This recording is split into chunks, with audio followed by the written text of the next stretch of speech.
In today's video, I'm reviewing a 2013 Nissan Murano.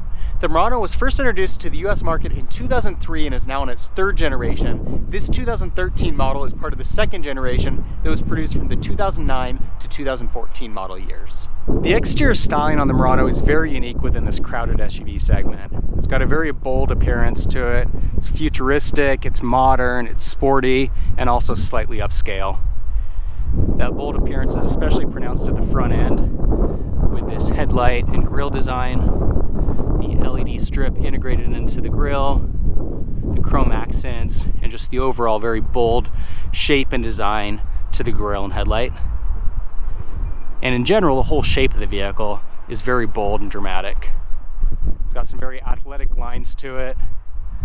You see that with the bulges on the hood here on both sides, the fenders coming out, got a little bulge along the bottom of the doors, and this crease going through the top. And then the slope at the rear of the vehicle is very dramatic as well. The way that the roof comes down here, and then this slope coming up from the bottom of the windows. All in very dramatic fashion. Pretty bold rear end as well, some of the bulges. All comes together in a very unique package. Nothing else on the market that really looks quite like the Murano. One thing I really do like about the Murano is that it's got some little touches that give it a more upscale look than your typical midsize SUV within this price point. See that with the taillight design, the mix of the red and the silver, the chrome tip dual exhaust, nice set of stock wheels, chrome strip along the bottom of the doors, and then the chrome strips on the door handles.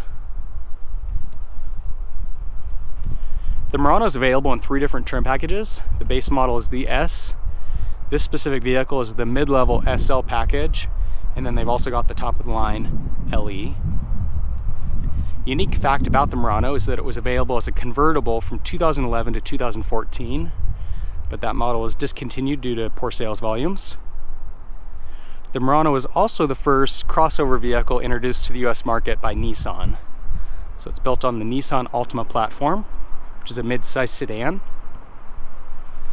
Although the vehicle is available in all-wheel drive, it's going to drive a lot more like a car. It's going to have better car-like handling, better fuel economy than your typical SUV. Also means that it's not going to be as off-road capable as a normal SUV. But overall, you can see that the Murano's got a very unique look to it, very bold. Nothing else within the SUV category that's really going to be quite as dramatic or bold as the Murano. So a good option for somebody that wants a nice reliable SUV, practical SUV, but they want something that looks just a little bit different. You'll see on the door handle of the Murano that it's got a little button. That's part of the smart key system. You can push that to unlock or lock the doors if the key is in your pocket. And then likewise, when you get into the vehicle, it's got a push button start. It's part of that system. You'll see overall the interior design of the Murano is fairly ordinary compared with the very dramatic design that we see on the exterior. It's a little bit of a departure from the first generation Murano, which was a little bit more modern, futuristic. Overall, you see it's got a pretty clean layout, decent quality materials, some nice accents throughout. Vehicle's got power windows, power door locks, and power mirrors. Some storage space in the door. Stainless steel accent here on the door sill. Seats are manually operated. Couple buttons here, one for turning off traction control in the bottom left, and then top right is for opening the fuel gauge. On the instrument cluster, controls for changing the brightness of the instrument cluster. Headlight controls on this little column. Kind of a sports style steering wheel with cruise control on the right hand side. Instrument cluster's got a nice clean layout. Got a little screen here in the middle. On this model, we don't get navigation or anything. It's basically just controls for the audio system and climate control, or shows that readout rather. And you'll see that we've got buttons for climate control here. It is a dual zone system for driver and front passenger. Audio system down below with AM/FM radio, CD player, and an auxiliary input. Got the auxiliary input down there below, so you can connect your phone or other MP3 player. Down below you'll see we've got an all-wheel drive lock button. That's basically just to lock the vehicle in that all-wheel drive system rather than allowing the computers to decide when that's on or off. Center console has a little storage compartment here, or ashtray, 2 cup holders,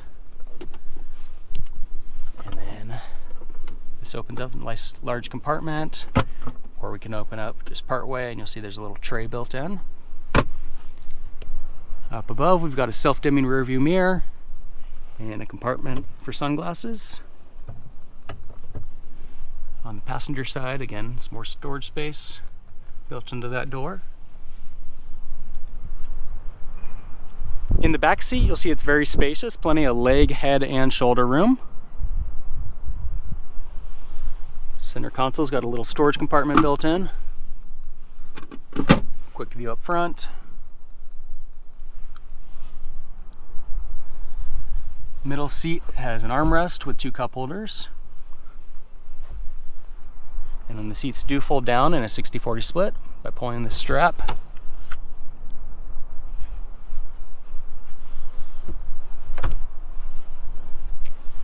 And then you'll see we've got a little storage space integrated into the door as well. Coming around to the rear, you'll see that the Murano is fairly spacious. It's got a little handle integrated here that you can also use to fold down that seat again in that 60/40 split. We've got a 12-volt outlet over on the passenger side, and then below the floorboard we've got a full-size spare. The Murano is available in front-wheel drive or all-wheel drive and comes with a single 3.5 liter 6-cylinder that has 265 horsepower and 248 pound-feet of torque. That's mated to a CVT automatic with adaptive shift control, and we'll see an EPA rating of 18 miles per gallon in the city and 23 to 24 miles per gallon on the highway.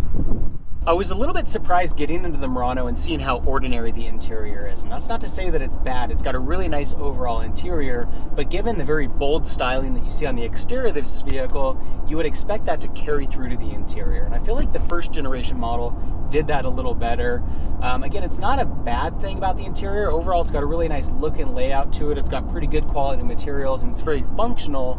It just seems like for a vehicle that's so bold and different on the exterior, that getting inside you kind of expect to see the same thing. So I'm a little bit disappointed by that.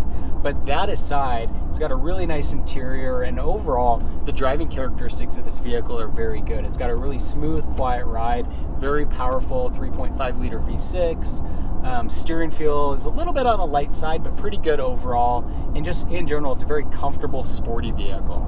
Pulling onto the highway, we'll do a quick acceleration test. So it's a pretty powerful vehicle. It's got a nice sound to it. The great thing about it is because of that CVT, you don't feel any shifts from the transmission. It's just seamless. And then the handling on the vehicle is also very good, especially when equipped with that all-wheel drive system. Again, that's one of the benefits that you get with this being a crossover vehicle and built on that Altima platform. So that's a review of the second generation model, the Nissan Murano. This is going to be a really good option for somebody that wants a vehicle that's got kind of a distinct look to it and stands out within the very crowded SUV segment. Although it's got a very distinct look on the exterior though, it's a very practical, normal day-to-day vehicle in every other capacity. It's comfortable, it's spacious, it's got a pretty good powertrain with decent fuel economy, it's got that available all-wheel drive system which makes it good in inclement weather, and all around a very good vehicle for normal day-to-day use. If you have any comments or questions on the Murano, leave them in the section below. For more car reviews, be sure to subscribe. In the meantime, thanks for watching.